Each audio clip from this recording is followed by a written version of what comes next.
Vamos lá para mais um ciclo. Hoje a gente vai falar sobre o ciclo da inferioridade e vitimização. Primeiramente, eu ao ler esse capítulo do livro, realmente eu me identifiquei com muitas coisas. Eu sempre passei, né, agora eu já sei lidar com as minhas emoções, com os meus sentimentos. Mas antes de chegar até esse ponto, eu passei por tudo, acho que tem nesse livro aqui, eu passei por todas essas etapas. E confesso, é muito difícil identificar. E outro ponto é você entender que aquilo te faz mal e abrir mão. É meio que inconsciente isso, porque você sabe que está te fazendo mal, só que abrir mão é muito difícil. Então eu quero compartilhar com vocês essa parte desse livro, que vai falando o seguinte, né? Que pessoas que vivem repetindo esse ciclo, elas buscam sempre se sentir inferiores, não importando onde ou com quem estejam. Sempre elas vão buscar o sentimento de inferioridade em qualquer lugar. Muitas vezes eu passei por essa situação, de estar em locais ou lugares com pessoas assim que eu não me sentia parte daquele lugar. Eu me sentia mal, eu queria que aquele negócio acabasse. Eu me sentia, como diz o ditado, um peixe fora d'água. Então, assim, eu entendo perfeitamente quando as pessoas têm esse sentimento. É muito ruim e ele atrapalha muito na nossa vida em todas as áreas, né? Relacionamento, profissional, enfim, todas as áreas. Porque aquilo pesa tanto, é uma negatividade tão grande, é um sentimento assim que nos sufoca, né? E o sentimento de vergonha, ele geralmente acompanha o sentimento de inferioridade e o de vitimização. Então, geralmente, esse sentimento de vergonha, ele vai estar acompanhando esses outros, né? E esses daqui, eles também são um braço ali da rejeição, do primeiro que nós falamos. Que do meu ponto de vista, todos praticamente, eles vão vir da rejeição. A rejeição parece que é o que abre o espaço para todos os outros, né? Quantas vezes que já aconteceu isso com você? De você ganhar um presente. Isso aconteceu comigo. Eu tô falando de algo aqui que a autora colocou que aconteceu com ela. Agora eu tô falando de mim também. Eu acredito que muitas pessoas que vão ver esse vídeo também vão se identificar. Quantas vezes que você ganhou um presente e você não sabia como agradecer? A gente se sente tão perdido, parece que faltam palavras. A gente se sente indigno daquele presente. Ou então, quantas vezes que alguém te elogiou e você não soube o que responder também? Ou então, o mais rápido, né? O que eu fazia muito e até hoje eu tenho que me policiar quanto a isso. Quando alguém falava alguma coisa, pegar o exemplo, né? Que blusinha bonita essa daí. Eu falava, nossa, não, mas é bem baratinho, eu comprei em tal lugar. Sempre desmerecendo. Sempre se colocando numa posição de inferior, como se não fosse merecedora de algo bonito. Isso é muito ruim. Só que até identificar tem um processo, tem um longo passo, né? Lembra que eu falei que esse livro é de uma autora cristã? Aqui também ela vai dar um exemplo. Ela pegou uma parte da Bíblia que relata sobre uma mulher que passou por esse ciclo também. Que está lá em Lucas 13, do 10 ao 13, eu quero compartilhar com vocês. Certo sábado, quando Jesus ensinava numa sinagoga, apareceu uma mulher enferma por causa de um espírito impuro. Andava encurvada havia 18 anos e não conseguia se endireitar. Ao vê-la, Jesus a chamou para perto e disse: Mulher, você está curada da sua doença. Então ele a tocou e no mesmo instante ela conseguiu se endireitar e começou a louvar a Deus. Olha o que ela vai trazendo esse exemplo bíblico, por quê? Como eu já falei anteriormente, a gente precisa entender aonde está o nosso problema. Será que ele está no campo emocional, no espiritual ou no físico? Aqui ela trouxe algo que acho que acompanha muito o espiritual e também o emocional. Porque a gente sabe que já é comprovado que muitas doenças, elas são ali resultados, são psicossomáticas, né? Por exemplo, ali tem doenças como bursite, tendinite, problemas até na coluna. Ali faz alguma curvinha, alguma outra. Então, problemas na coluna também são resultado de doenças psicossomáticas. Olha como é sério as nossas emoções, os nossos sentimentos. E muitas vezes a gente negligencia. Então essa mulher provavelmente ela estaria passando pelas mesmas situações, né? Agora se coloque no lugar. 18 anos encurvada, mais ou menos assim, ó. Sempre com a cabeça baixa. Mas quantas vezes nós nos colocamos nessa posição?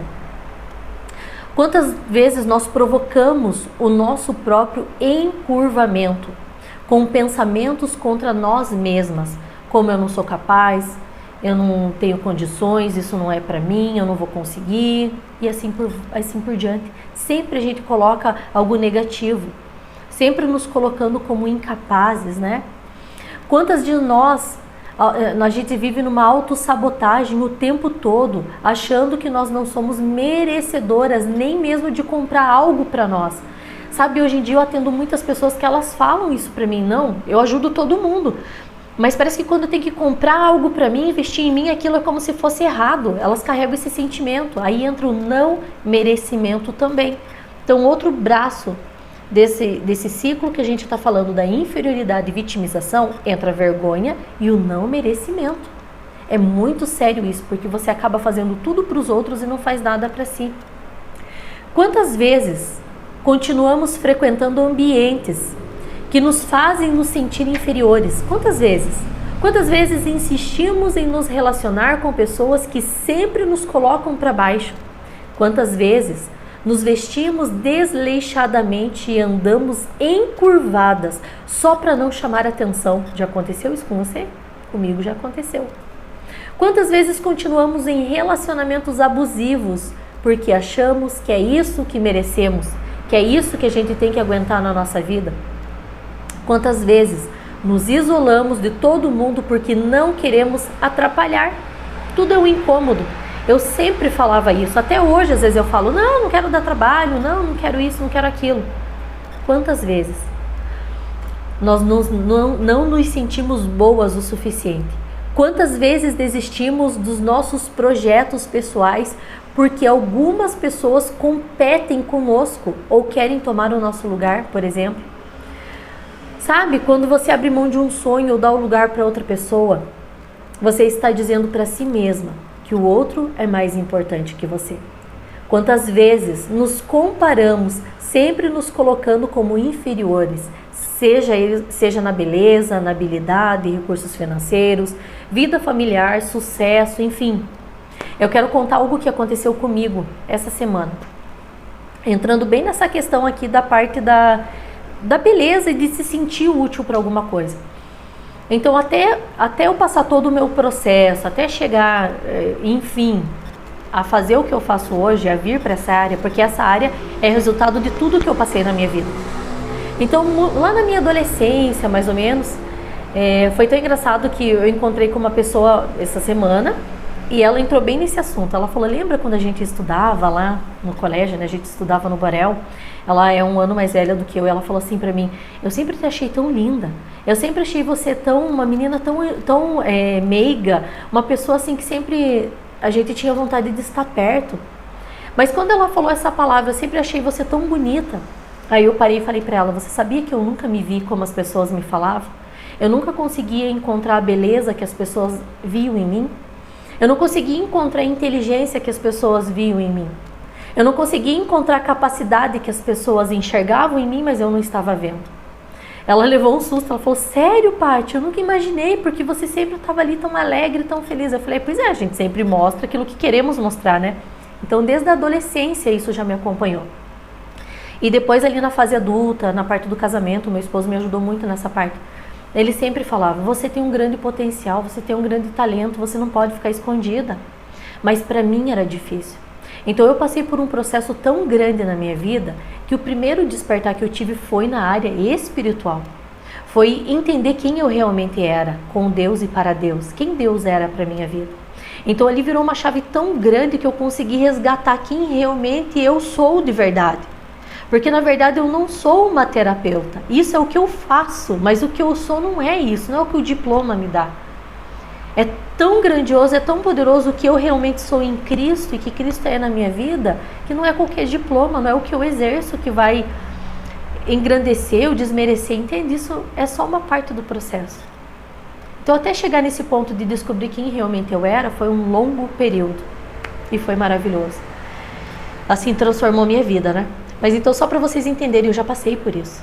E foi tão difícil porque o maior confronto que eu tinha era de me olhar no espelho. Eu não conseguia, eu tinha um espelhinho que ele só pegava o meu rosto, porque eu não queria ver o resto. E na verdade eu não queria nem olhar para o meu rosto. Então a parte maior de conflito que eu tive foi quando eu senti assim, o Espírito Santo falando comigo, viu? Cada vez que você olha para o espelho, que você não aceita o que você está vendo, você não está aceitando a mim. Você não está aceitando o que a palavra diz ao teu respeito, que você é imagem e semelhança, nossa, de Deus, né? E aquilo foi um choque para mim, aí começa todo um processo. Mas eu quero que entendam, eu passei por isso, eu sei como que é. E eu sei sim que existe uma forma de sair desse estágio, de quebrar esse ciclo. E é o que a autora aqui também ela foi relatando, que ela passou por tudo isso, né? E quando temos esse vício, né, o nosso cérebro ele insiste em procurar cenas e situações para que a gente viva nessa vitimização, sempre buscando cada vez mais, sabe? Situações, por exemplo, no casamento, sabe quando tem briga e você começa ali a ficar naquela situação sempre se colocando como vítima, como coitada?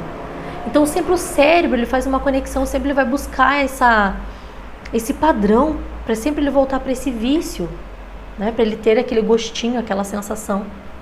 Você se sente ofendida quando as pessoas não te convidam para festas? Já aconteceu isso? De repente você está olhando ali, todo mundo está sendo convidado para uma festa e de repente você não é convidado. Você fica ofendida quando as pessoas não curtem ou comentam as suas fotos nas redes sociais? Ou quando elas marcam todas as pessoas na foto e não marcam você? Qual é o teu sentimento? O que você, parece que agora não está passando um filme na tua cabeça de todas as vezes que você passou por isso? O que você está sentindo agora, relembrando todos esses momentos? Sentir-se ofendida diante dessas situações te levará para um caminho onde seus pensamentos serão direcionados a pensar que você não tem valor ou então que você é inferior a todos à sua volta. Outra coisa, eu tenho várias coisas para contar, né, sobre isso daqui. Houve um tempo, né, enquanto eu estava em uma determinada igreja, enfim, uma situação lá que aconteceu, que sempre a minha líder, ela convidava as pessoas para o aniversário da filha dela, sempre convidava algumas pessoas para o aniversário da filha dela. E eu lembro que foram anos ali se passando e, na verdade, aquilo eu me senti inferior, porque parecia que eu não fazia parte daquele lugar. E eu lembro que teve um momento que eu precisei abrir o meu coração para ela e falar sobre isso. Aí, quando foi muito libertador para mim aquilo, sabe? Enfrentar essa barreira, de chegar e falar para ela, viu, mas por que você sempre, isso fere meu coração, por que você sempre convida fulana, fulana e fulana e você nunca me convidou? Eu sei que de repente é algo tão assim, tão banal, tão nada a ver, mas aquilo me feria, porque na verdade eu estava passando por um processo de cura na minha vida, cura da rejeição, daí entra na cura da inferioridade, vitimização, então eu estava passando por esse processo, e até eu entender que não tinha nada a ver com a minha pessoa, não tinha, ela não é que ela não gostava de mim, não é que ela tinha um problema comigo, não é que eu era menos que aquelas pessoas, é que realmente ela escolhe quem ela quer, e é assim que é vida.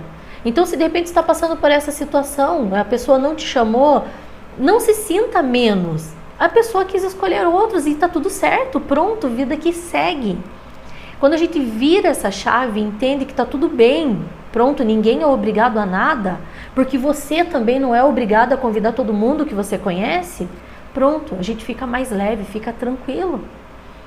Então, assim, eu só estou colocando porque realmente parece que está vindo um filme na minha cabeça. Quando eu comecei a ler o livro aqui, veio todas essas cenas. E provavelmente, se você está aqui vendo esse vídeo, talvez venha as cenas dentro de você. E esse é o momento, talvez, de você lembrar pela última vez com dor dessas coisas. E virar essa chave também.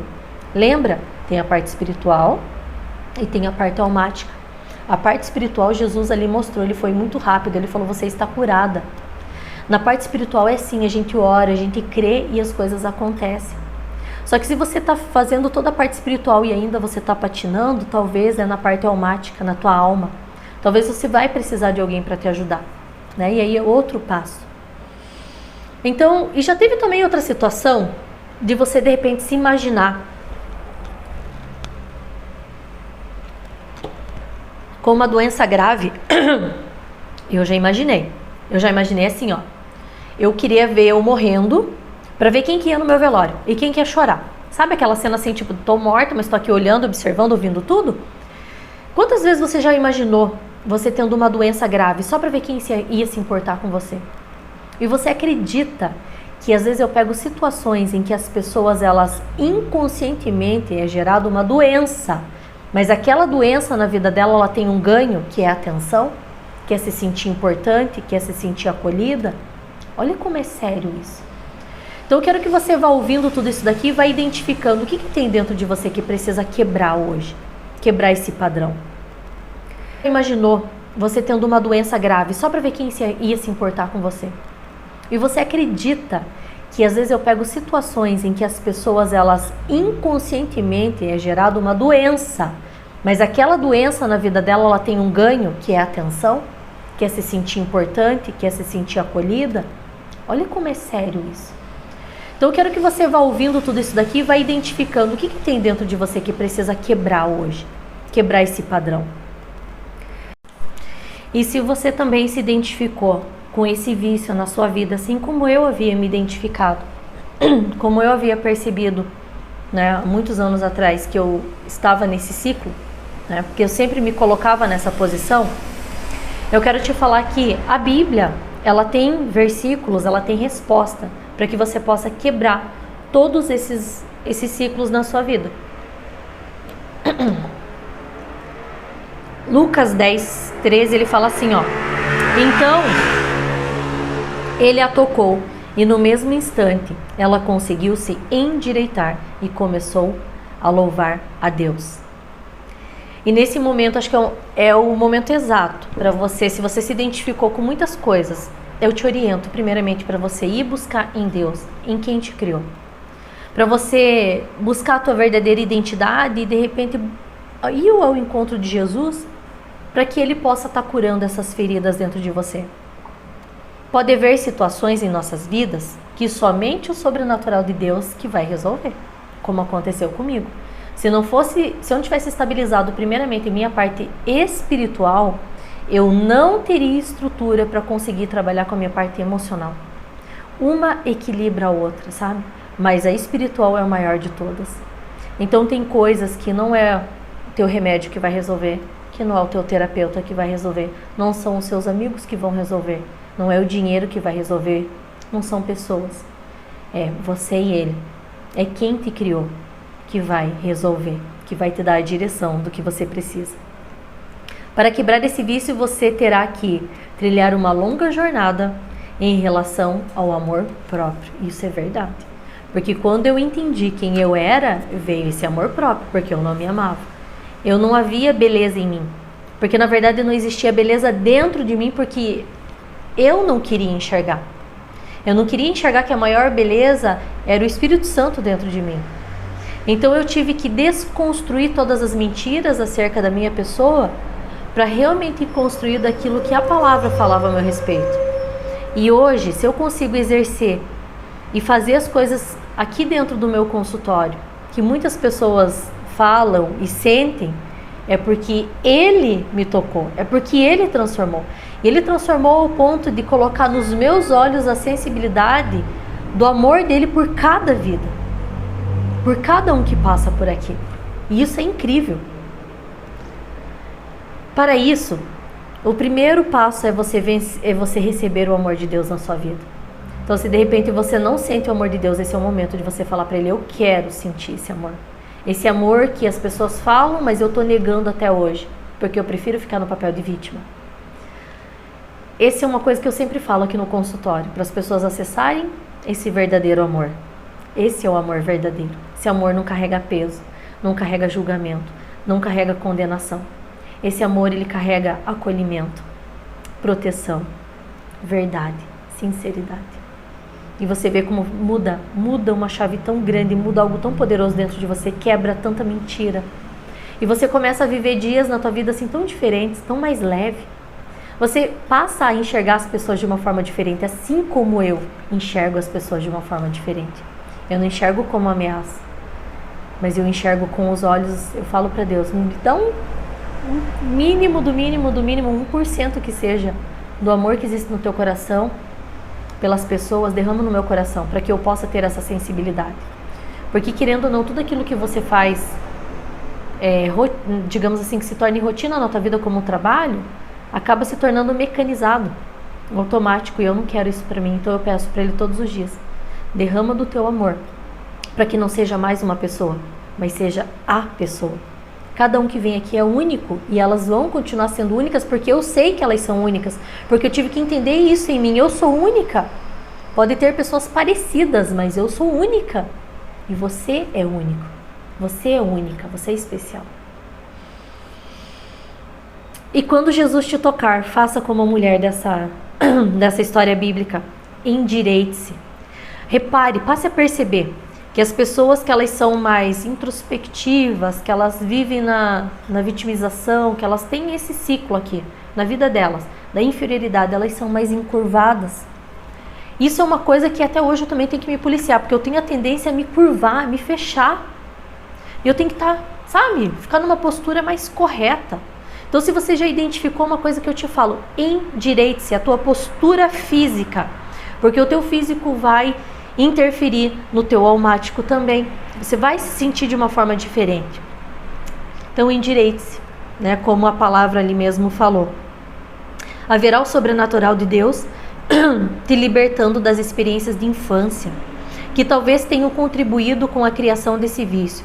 Mas para que você possa quebrar totalmente o vício, será necessário mudar as suas ações e pensamentos em relação a você mesma, e permanecer por um bom período de tempo nessas ações, para que as novas conexões neurais saudáveis, elas sejam criadas e o seu cérebro ele seja renovado. Isso é o que acontece na terapia.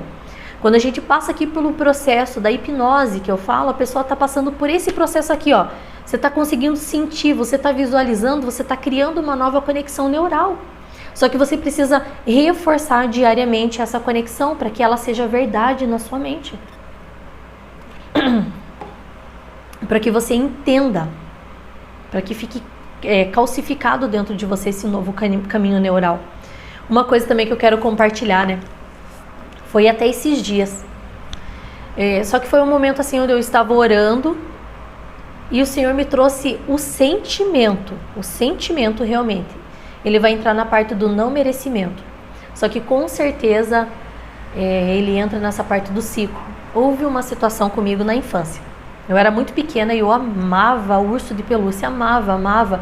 E eu cuidava com tanto carinho dos meus ursos, né, de pelúcia. Eles eram assim tudo pra mim. Era algo assim meu, era o meu corpo, era aqueles ursinhos de pelúcia. E eu lembro que passamos por uma situação onde veio uns primos meus, assim, tinha crianças em casa. Eu lembro que minha mãe pegou e me obrigou, eu acho que ela me bateu, pra eu emprestar meus ursos de pelúcia para as crianças brincar. Mas, gente, elas pegavam o meu urso assim, elas arrastavam no chão. E o chão era encerado. E eu olhava aquilo, doía meu coração, sabe? Minha mãe me tirou algo que era meu e deu para as crianças. E elas não cuidaram, porque assim, eu não tinha esse entendimento, gente. Foi muito forte o que aconteceu comigo esses dias. Porque o Senhor me levou nesse ponto. De ver as crianças pegando aquilo que era meu, que foi tirado de mim. E quando foi tirado de mim, entrou o sentimento de não merecimento. Você não merece ter algo. Você não é digna de ter algo. Claro que minha mãe não fez com essa intenção. Mas olha o que eu, como criança, eu assimilei. O que gerou dentro de mim. E eu lembro disso. E eu comecei a chorar. Gente, foi um choro doído mesmo lembrar daquela cena dos meus ursinhos. Só que isso eu sempre lembrava rotinamente, assim. Às vezes eu tava fazendo alguma coisa e eu lembrava dessa cena. Mas naquele dia foi o dia da minha cura. Que foi, inclusive, esses dias atrás aí. Porque doeu, o choro que eu tive doeu tanto, mas foi pela última vez, ali eu rompi. Porque tinha muitas coisas ainda que eu sentia travado na minha vida como não merecimento. Aí eu tive entendimento e agora eu trabalho em cima disso. Então, de repente, se você lembrou de várias situações, eu quero que você traga a memória, que de repente se você crê em Deus, assim como eu, que você ore e fale: Senhor, eu não quero mais isso para minha vida. Eu quebro isso. Se alguém um dia tirou algo de mim, como os nossos pais, porque hoje em dia é muito comum, né? Antigamente também era muito comum. Você tem que dar algo que é teu, você tem que emprestar para você não ser cainha. Não. Hoje eu tenho uma visão diferente. Não tire do teu filho aquilo que é dele. Se ele quiser compartilhar, ele compartilha.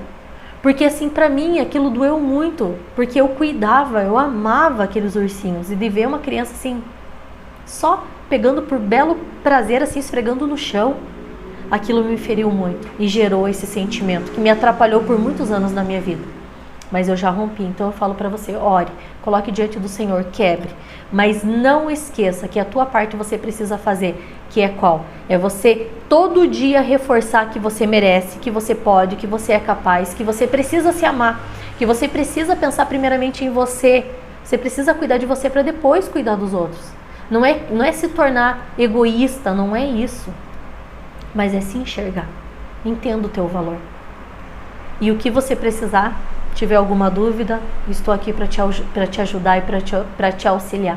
Espero que esteja contribuindo na vida de muitas pessoas esse livro, assim como está sendo na minha vida também.